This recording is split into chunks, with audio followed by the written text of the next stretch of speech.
नमस्कार, दोपहर के 1:30 बज रहे हैं। जी न्यूज पर आप सभी का स्वागत है। आपके साथ मैं हूं पूर्णिमा मिश्रा। देश के सबसे बड़े इस्लामिक संस्था दारुल उलूम देवबंद ने एक नया फतवा जारी कर फतवों को लेकर एक बार फिर से बहस छेड़ दी है। आखिर इस्लामी संस्थाएं गैर जरूरी बातों पर फतवे जारी करने में इतनी तेजी क्यों दिखाती हैं? आखिर मुस्लिमों की तरक्की से जुड़े मुद्दों पर फतवे जारी करने में कोताही क्यों बरती जाती है? ये रिपोर्ट आप देखिए।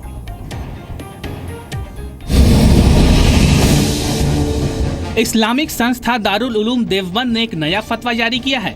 देवबंद ने मुसलमानों को सलाह दी है कि वो नमाज अदा करते वक्त नकली बाल यानी विग निकाल दिया करें। अगर नकली बाल या दाढ़ी लगाकर नमाज अदा करते हैं तो नमाज अधूरी है। वहीं बरेली के दरगाह आला हजरत के मुफ्ती सलीम नूरी की मानी जाए तो पोकेमॉन गो वीडियो गेम खेलना इस्लाम के खिलाफ है, नाजायज है, हराम है। में 3 वजह अहमियत के साथ जो है पाई गई। पहले तो ये कि खेलने वाले की जान का खतरा, दूसरी ये कि ये खेलने वाला दूसरों के लिए खतरा बन जाता है, और तीसरी इसकी जो सबसे बड़ी वजह है वो ये कि इसमें शैतान की शक्तियों को बहुत ही पावरफुल दर्शाया गया है, जिसका खेलने वाला शैतानी शक्तियों से इम्प्रेस हो जाता है और उसकी वजह से वो शैतान का पुजारी बन जाता है। और शैतान की पुजारी बनने का मतलब ये है कि दुनिया में शैतानी राज कायम हो जाए। इस शैतानी राज से बचाने के लिए हमने ये फतवा जारी किया। पोकेमॉन के खिलाफ ये गैर जरूरी फतवा फतवों की लिस्ट में पहला और आखिरी मामला नहीं है। इस तरह के बेतुके और अंधविश्वास फैलाने वाले फतवे लगातार जारी हो रहे हैं। तो सवाल उठता है कि आखिर ऐसे फतवों की क्या जरूरत है? इस तरह के फतवों से किसे फायदा पहुंच रहा है? क्या इस तरह के फतवे की शक्ल में गोरख धंधा नहीं है? आखिर क्यों मुफ्ती गैर जरूरी फतवे ही जारी करते हैं? फतवे की शक्ल में मुस्लिम समाज में अंधविश्वास फैलाने की कोशिश क्यों हो रही है? देश की इस्लामी संस्थाएं आतंकवाद, महिलाओं की शिक्षा को लेकर फतवे जारी क्यों नहीं करती? सामाजिक बुराइयों और अपराध के खिलाफ सख्त फतवे जारी क्यों नहीं किए जाते? आखिर कोई इन फतवों के खिलाफ फतवा क्यों नहीं निकालता? ये वो सवाल हैं जिनका जवाब फतवे की असलियत उजागर करते हैं। लेकिन इन सवालों का जवाब देने से वो मुफ्ती मुकर जाते हैं जो मामूली मुद्दे पर भी फतवा जारी करने से नहीं चूकते। आपको बताते हैं कि आखिर फतवा होता क्या है। फतवा इस्लाम के जानकार मुफ्ती की तरफ से दी गई राय होती है जो कुरान और हदीस की रोशनी में दी जाती है। इस्लाम के फिरकों के मुताबिक फतवे मानना लाजमी होता है। दारुल इफ्ता के जरिए फतवे जारी किए जाते हैं। हालांकि कई ऐसी मिसालें भी हैं जब मुफ्तियों ने सामाजिक बुराइयों के खिलाफ फतवा दिया है। दारुल उलूम देवबंद के दारुल इफ्ता ने 6 जून को जारी किए फतवे में गर्भपात को अवैध और हराम करार दिया था। आज जरूरत ऐसे ही फतवों की है जो बुराइयों को खत्म करने में मददगार हों, आतंकवाद के खिलाफ हों, लोगों को जोड़ने में काम आए और मुस्लिम समाज को तरक्की का रास्ता दिखाएं। दिल्ली से रूफी जैदी के साथ ब्यूरो रिपोर्ट, जी मीडिया। तो आपने सुना कि फतवे का आखिर मतलब क्या है और इस पर हम बातचीत करेंगे। हमारे साथ लखनऊ से दारुल उलूम फिरंगी महल के प्रवक्ता मौलाना मोहम्मद सूफियान निजामी मौजूद रहने वाले हैं और साथ ही फोन लाइन पर हमारे साथ गरीब नवाज फाउंडेशन के अध्यक्ष मौलाना अंसार रजा भी रहेंगे। आप दोनों का बहुत बहुत स्वागत है। और इस चर्चा की शुरुआत करने से पहले आपको फतवे के बारे में कुछ और जानकारी हम दे देते हैं। जो फतवे हैं वो किसी को बाध्य नहीं कर सकते, वो सिर्फ एक सलाह होते हैं। लेकिन आपको ये जानकर बड़ी हैरानी होगी कि पिछले कुछ सालों में दुनिया भर में फतवे के नाम पर अजीबो गरीब फैसले सुनाए गए हैं। जैसे कि भारत में पिछले कुछ सालों में इस तरह के अजीबो गरीब फतवों को जारी करने की एक होड़ सी लगी हुई है। साल 2005 में कोलकाता के एक इस्लामिक संगठन ने तंग कपड़े पहनकर टेनिस खेलने के लिए सानिया मिर्जा के खिलाफ फतवा जारी कर दिया। कई संगठनों ने भारत में रह रही बांग्लादेशी लेखिका तस्लीमा नसरीन के खिलाफ कई फतवे जारी किए और उन्हें इस्लाम पर धब्बा तक कहा। मध्य प्रदेश में फास्ट फूड और गर्भ निरोधकों के खिलाफ फतवा जारी किया गया था। मुस्लिम महिलाओं के मॉडलिंग के पेशे और जज बनने के खिलाफ भी फतवा जारी हो चुका है। 13 साल से ज्यादा उम्र की लड़कियों को साइकिल चलाने से रोकने के लिए फतवा दिया गया। यहां तक कि भारत में पटाखों की बिक्री और बर्थडे सेलिब्रेशंस के खिलाफ भी फतवा जारी हो चुका है।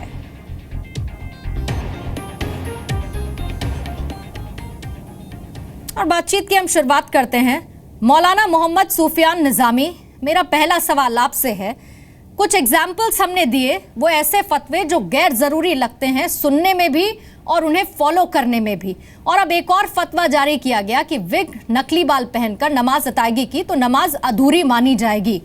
आपका इसके पीछे और इस तरह के फतवे जारी करने के पीछे की वजह क्या है? आपको ऐसा क्यों लगता है कि नमाज अधूरी रह जाएगी अगर ऐसा किया तो? देखिए, सबसे पहली बात तो मैं आपको ये बता दूं कि जो फतवा होता है वो जारी नहीं किया जाता है। फतवा एक इंडिविजुअल की राय होती है, और जब कोई शख्स अपने मसले को लेकर दारुल इफ्ता में जाता है तो वहाँ पर शरीयत की रोशनी में और इस्लाम की रोशनी में जो उसका हल होता है वो फतवे की शक्ल में बता दिया जाता है। ये बात नहीं है कि सिर्फ विग को लेकर फतवा हुआ हो या भ्रूण हत्या को लेकर फतवा हुआ हो या और चीज़ों को फतवा लेकर हुआ हो। हर मसले पर जिसमें आप परेशान हैं, आपको उसमें शरीयत का हुक्म नज़र नहीं आ रहा है, आप दारुल इफ्ता जाएँ, आप दारुल इफ्ता में उस पर आपको फतवा मिल जाएगा। लेकिन सवाल इस बात का है कि जब इस्लाम के पॉइंट ऑफ व्यू से हम इन चीज़ों को देखते हैं तो दोनों चीज़ें हमें अलग नज़र आती हैं। दुनियावी पॉइंट ऑफ व्यू से हम देखेंगे तो हमें इस्लाम की जो बुनियादी उसूल हैं वो समझ में थोड़ा मुश्किल से आएंगे। क्योंकि हमें जो चीज़ें नज़र आ रही हैं वो हम दुनिया के आईने के एतबार से देखते हैं। विग चूँकि ये शरीयत के एतबार से, इस्लाम के एतबार से एक धोखा है, और मैं समझता हूँ कि दुनिया का कोई भी मज़हब हो, चाहे वो हिंदू मज़हब हो, इस्लाम हो और भी कोई मज़हब हो, वो धोखे को, फ़रेब को कतई तौर पर बर्दाश्त नहीं कर सकता है। आज आपने देखा होगा, मैं हिंदुस्तान की मिसाल दूं आपको, हिंदुस्तान में बहुत सारे जो केसेस हैं हमारे तलाक के, उनमें बहुत सारी सिचुएशंस ऐसी हैं कि जब शादी होती है तो सिचुएशन कुछ और बताई जाती है और अपने आप को आर्टिफिशियल लुक देकर शादी कर ली जाती है। उसके बाद नौबत तलाक की जाती है। साहब, आप ये कह रहे हैं इस्लाम चूंकि अगर आप नकली बाल, नकली दाढ़ी लगाकर, यानी कि विग जिसका जिक्र आपने किया और जिसको लेकर फतवा जारी किया गया, वो एक तरह से धोखा है, और आप इसे लोगों के नजरिए से आप देख रहे हैं, एतबार के नजरिए से देख रहे हैं, और उस लिहाज से ये फतवा जारी किया गया, ना कि इस्लाम के लिहाज से। ठीक, मैंने ये कतई तौर पर नहीं कहा कि लोगों, मैंने कहा कि लोगों को जब इस्लाम के किसी मसले को समझने में दिक्कत आती है तो वो दारुल इफ्ता और दारुल क़ज़ाओं की तरफ रुजू करते हैं और मुफ्तियान कराम से, उलमाए कराम से उस मसले का शरई हल पूछते हैं। उसकी रोशनी में उनको फतवा दे दिया जाता है। और आपने भी इस बात को कहा है कि फतवा देना एक इस्लामी हुक्म बताना होता है, न कि उसको फोर्स करना कि आपको ये करना लाजमी है, ज़रूरी है। जो मुसलमान अल्लाह और उसके रसूल पर ईमान रखता है वो फतवे पर अमल करता है।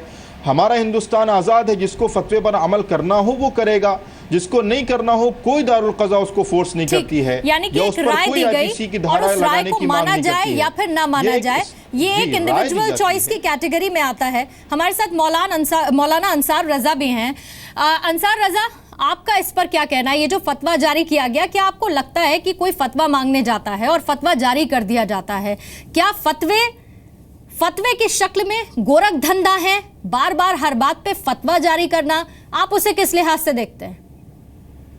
देखिए पूर्णिमा जी, सबसे पहली बात तो ये है कि फतवा जो जारी हुआ है वो एक इस्लामी कानून है, वो बता दिया, वो एक अलग चीज है। लेकिन एक बात मेरी समझ में नहीं आती है, जिन लोगों ने सवाल किया है इस फतवे के ताल्लुक से, वो समाज में और जो तमाम तरह की बुराइयां हैं उस पर सवाल क्यों नहीं करते मुफ्तियान इकराम से? क्यों इस्लाम को कटघरे में खड़ा करने की कोशिश करते हैं? जहां तक बिग पहनने का सवाल है, देखिए अल्लाह ताला ने इंसान की जो सूरत बनाई है उसको अपने तरीके से ढाल लेना ये बहुत बड़ा गुनाह है, क्योंकि अल्लाह ने जैसा बनाया है आदमी को उसमें खुश होना चाहिए। दूसरी बात, जहां तक बिग पहन के नमाज पढ़ने का सवाल है, तो नमाज कबूल होगी नहीं होगी ये तो ना तो देवबंद तय करेगा ना बरेली तय करेगा। ये अल्लाह जानता है कि किसकी नमाज कबूल होगी, किसकी नमाज कबूल नहीं होगी। मुफ्तियान इकराम सिर्फ एक फतवा मतलब एक मसला बता सकते हैं, वो भी उस वक्त बताएंगे कि जब उनसे कोई सवाल करेगा। अब सुफियान साहब सामने निकल करके आए हैं, आपने स्क्रीन पे दिखाई दे रहा है कि फतवा देवबंद ने जारी किया है, तो इस वक्त देवबंद के किसी आदमी को सामने होना चाहिए था। सुफियान साहब को ना तो फतवा देने का कोई अधिकार है और ना फिरंगी महल को कोई फतवा जारी करने का अधिकार है, जब तक उनसे कोई सवाल ना करे। इस वक्त दारुल उलूम देवबंद के किसी आदमी को होना चाहिए था कि किसने सवाल किया है और कौन किस मुफ्ती ने जवाब दिया है। नमाज अधूरी का जहां तक सवाल है, तो कुछ ऐसी चीजें हैं जैसे खिताब लगाना, डाई करना, डाई करने से नमाज नहीं होगी, लेकिन नमाज उसकी नहीं होगी अगर वो खुद से नमाज पढ़ रहा है तन्हा, तो वो अपनी नमाज का मालिक है। लेकिन अगर वो नमाज पढ़ा रहा है तो उस नमाज का दोहराना जरूरी हो जाता है। फिर उसके लिए जो लोग उसके पीछे पढ़ रहे हैं उन लोगों के लिए नमाज, चूंकि उसको मकरूह तहरीमी हमारे यहाँ कहते हैं, नमाज का दोहराना वाजिब हो जाता है। अब ये जो फतवा आया है, ये किस शक्ल में फतवा आया है, किस वजह से ये फतवा जारी किया गया है, उसके आगे पीछे की भी कुछ रिपोर्ट आनी चाहिए थी। बहुत सारे लोग इस वक्त कंफ्यूजन में हैं कि इस वक्त विग के ताल्लुक से जो सवाल किया, अरे इतनी बुराइयां समाज में हमारे यहाँ फैली हुई हैं, दहशतगर्दी का मसला है, मुसलमान की बच्चियों की पढ़ाई का मसला है, मुसलमानों की बेरोजगारी का मसला है, गौ हत्या का, इतने तमाम मसले हैं, उन पर कोई सवाल क्यों नहीं करता है? आज देख के क्या जरूरत पड़ गई थी सब मसलों की? पूरी दुनिया जानती है, तमाम मुसलमान जो जानते हैं वो जानते हैं कि बिग पहन करके नमाज नहीं होगी।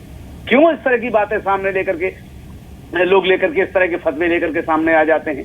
सवाल इस तरह से होना चाहिए, कौम में सुधार कैसे पैदा हो, अवेयरनेस कैसे आए लोगों में, वो सुफियान साहब से इसका जवाब ले लेते हैं। मौलाना अंसार रजा, सुफियान साहब, क्या आपको नहीं लगता कि बहुत सारी चीजें गैर जरूरी हो जाती हैं? मतलब बहुत सारे मुद्दे हैं जिसमें आप आतंकवाद का मुद्दा शामिल कर लीजिए, बहुत सारी ऐसी इस्लामिक संस्थाएं हैं जो एक नेगेटिव मैसेज समाज तक पहुंचाती हैं, महिलाओं की शिक्षा जैसा बड़ा मुद्दा है, क्यों इस पर फतवे जारी नहीं होते? क्यों विग को लेकर फतवे जारी हो रहे हैं? और उसमें भी बहुत सारी चीजें ऐसी हैं जिन्हें लेकर लोगों के बीच में कंफ्यूजन फिर फैलता है। इतने फतवे, इतने आदेश, इतनी राय, लोग ये समझ ही नहीं पाते कि उनको किसको फॉलो करना है और किसको नहीं करना है। देखिए पूर्णिमा जी, दरअसल फिर आपने वही सवाल किया है मुझसे कि फतवा जारी नहीं होता है। फतवा एक इंडिविजुअल, मैं उसको राय मान लेती हूँ, मैं अपने आप को करेक्ट कर लेती हूँ, सवाल होता है उस पर राय होती है आपकी तरफ से जो राय दी गई है। मैं ये बात अर्ज कर रहा हूँ, मैं ये बात अर्ज कर रहा था कि फतवा ऐसा नहीं है कि और मसाइल पर नहीं आते हैं। भ्रूण हत्या के खिलाफ दारुल उलूम फिरंगी महल ने 2006 में फतवा दिया, दारुल उलूम देवबंद ने फतवा दिया, हमारे बरेलवी हजरात जो इदारे हैं उनकी तरफ से फतवा हुआ, और जितने भी मसाइल हैं, मैं समझता हूं कि अभी आप दारुल क़ज़ा में चले जाएं, जो मसाइल मुसलमानों से ताल्लुक़ रखते हों या हमारे मुल्क से ताल्लुक़ रखते हों, उन तमाम चीज़ों पर दारुल क़ज़ा में फतवे मौजूद हैं। लेकिन दिक्कत इस बात की यहाँ पर पैदा होती है कि हम उन्हीं फतवों को उठाते हैं जिन पर हमारा कोई निजी फ़ायदा होता है, हम उन फतवों पर नहीं उठाते हैं। तालीम के फतवों पर हम नज़र नहीं डालते हैं, न कभी डिबेट करते हैं। भ्रूण हत्या के फतवे पर मैं नहीं समझता हूँ कि कभी डिबेट हुई है और या आगे होगी। ये फतवा जो विग के सिलसिले में है, ये आज का फतवा नहीं है, ये ज़माने दराज से इस्लाम के अंदर इस पर फतवा आ चुका है। नहीं, मैं आपको इस बात को लेकर दुरुस्त कर दूं सुफियान साहब कि इसको लेकर भी चर्चा हो चुकी है। अगर जो अलग अलग फतवे जारी हुए हैं, चाहे वो अबॉर्शन को लेकर हुए हैं या फिर अंधविश्वास फैलाने जैसी चीज़ों को लेकर हुए हैं, इस पर भी लगातार हम चर्चा करते रहे हैं। और आज ये मुद्दा भी इसीलिए उठाया गया है कि हम यही कह रहे हैं कि क्यों ना बेहतर चीज़ों को लेकर फतवे, राय, जो आपके शब्दों में है वो राय जाहिर की जाए, क्योंकि उसका एक बड़ा इम्पैक्ट होता है